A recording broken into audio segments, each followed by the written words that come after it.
Segi kurikulum yang Bapak Ibu kami sampaikan terlebih dahulu bahwa kita harus mampu menjelaskan bagaimana anak-anak kita bisa memahami rupiah kita, ya Bapak Ibu ya. Bagaimana siswa kita bisa bangga dengan rupiah, bagaimana anak-anak kita paham rupiah kita, gitu.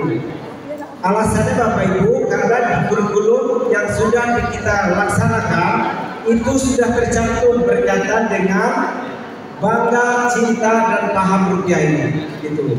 Jadi Bapak Ibu, bagi Balai Guru Program Provinsi Sumatera Selatan sangat mengharapkan kepada Bapak Ibu semuanya untuk menyampaikan ini kepada teman sejawat dan siswa kita di sekolah, gitu. Alasannya kenapa Bapak Ibu? Karena kita sebagai guru, kita sebagai masyarakat harus betul-betul merawat rupiah ini. Betul ya Bapak Ibu ya? Iya. Ya, sebagai yang terjadi Bapak Ibu, ada kita lihat banyak anak-anak kita yang mencoret-coret rupiah ya, begitu. Kemudian banyak juga yang mestemples. Seharusnya Bapak Ibu kita harus merawat rupiah ini karena ini rupiah cuan Bapak Ibu ya.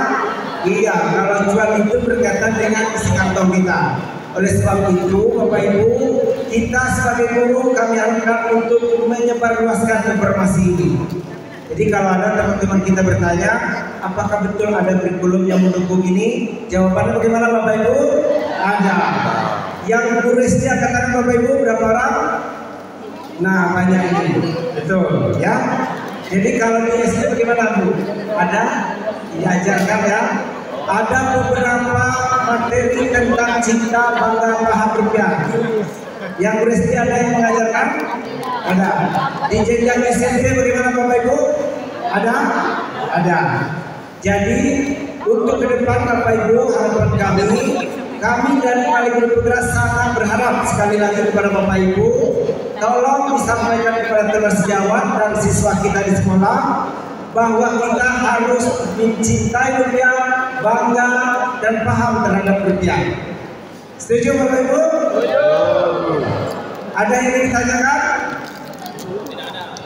Boleh satu orang berbagi ya? Baik, silakan. Bangga dan paham rupiah ini.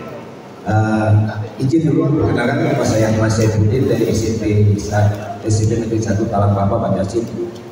Jadi kalau untuk cinta, saya rasa kawan-kawan semuanya cinta, bahkan rindu dengan rupiah. Iya. Cuman kami di sini soal simbol kebanggaan sebagaimana disampaikan Deputi tadi, kami bangga sebagai warga Sumatera Selatan. Salah satu pahlawannya kemarin masuk ya, sekarang sudah berganti di 10.000-nya. Cuman yang kami yang agak kurang paham itu Kak, yang nomor 3 poinnya itu berhemat. Kalau sudah masuk rupiah itu keluarnya cepat sekali kan? Tanggal 1 masuk, tanggal 2 sudah hilang. Itu bagaimana tipsnya Kak kira-kira Kak? Terima kasih. Assalamualaikum warahmatullahi wabarakatuh. Assalamualaikum warahmatullahi wabarakatuh. Tepuk tangan untuk kita bersama ya. Terima kasih Bapak ya. Jadi bertanya berkaitan nomor 3 paham. Jadi di 3 itu paham, 1 bertransaksi, 2 belanja, yang ketiga berhemat. Jadi berhemat yang susah. Dari Bank Indonesia mohon maaf ya. Jadi bu guru kita ini susah berhemat katanya. Kenapa? Karena tanggal 1 masuk uangnya, tanggal 10 sudah kanker namanya ya, kanker kering. Ya. Bapak Ibu, kita sebagai guru dan sebagai masyarakat tentu harus mengukur besar puasa dari mana tiang, jangan ya. Mengukur bayang-bayang sepanjang badan, betul? Iya. Kalau misalnya pendapatan kita 3 juta, kita harus bisa berhemat, membagi uang itu pos-posnya, betul ya Pak ya? Jadi kita sebagai masyarakat atau guru tetap menyampaikan kepada anak didik bahwa kita harus berhemat.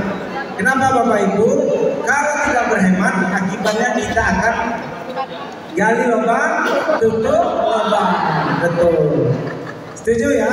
Jadi Bapak, untuk yang baik tidak berhemat, kita tetap menyampaikan kepada didik bahwa belum tentu masa depan kita itu ke depan bagaimana gitu ya. Kamu mau sekolah, kamu mau kuliah, kemudian belum tentu Bapak dan Ibu sehat selamanya gitu ya. Jadi kita harus berhemat. Cara berhematnya bagaimana Bapak Ibu? Menabung, ya. Boleh di rumah dengan celengan yang sedikit, kalau sudah banyak diantar ke bank. Setuju? Ada pertanyaan yang lain Bapak Ibu? Satu saja ya, Ibu sudah duluan. Jadi setelah ini waktu kita 10 menit ya, silakan. Assalamualaikum warahmatullahi wabarakatuh. Nama saya Sari Intan, saya berasal dari SMP Adinda Lubukau.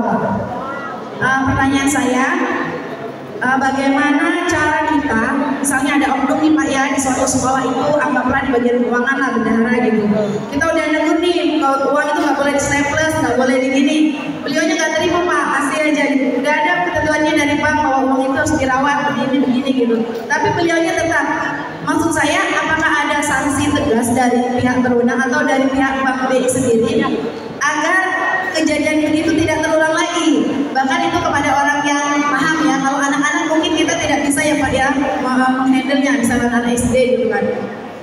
Tapi kalau untuk orang dewasa sendiri kadang memang beliaunya sudah dikasih tahu tapi tetap melakukannya gitu. Bagaimana solusinya? Terima kasih. Wassalamualaikum warahmatullahi wabarakatuh. Waalaikumsalam warahmatullahi wabarakatuh. Baik Bapak Ibu, tepuk tangan sekali lagi untuk Ibu yang dari Lubulingga yang bertanya ya, berkaitan dengan menstaples uang ya.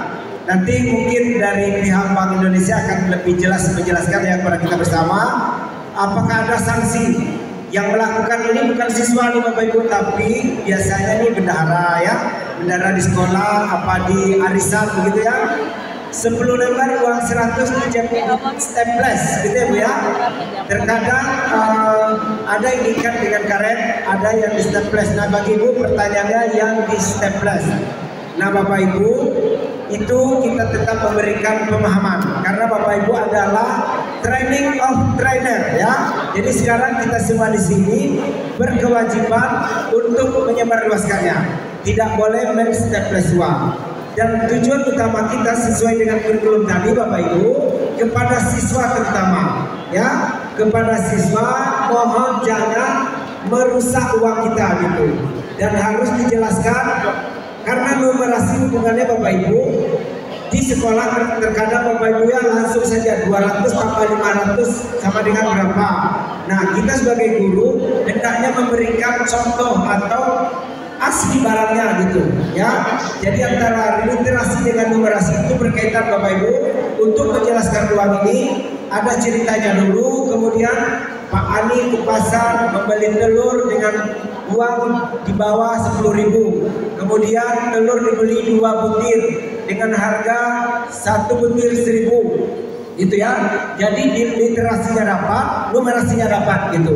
Jadi kita sebagai guru itu Bapak Ibu harus menjelaskan dengan bentuk yang sebenarnya, dibantu dengan media. Kalau boleh medianya yang langsung uangnya kalau ada. Kalau tidak dengan apa Bapak Ibu?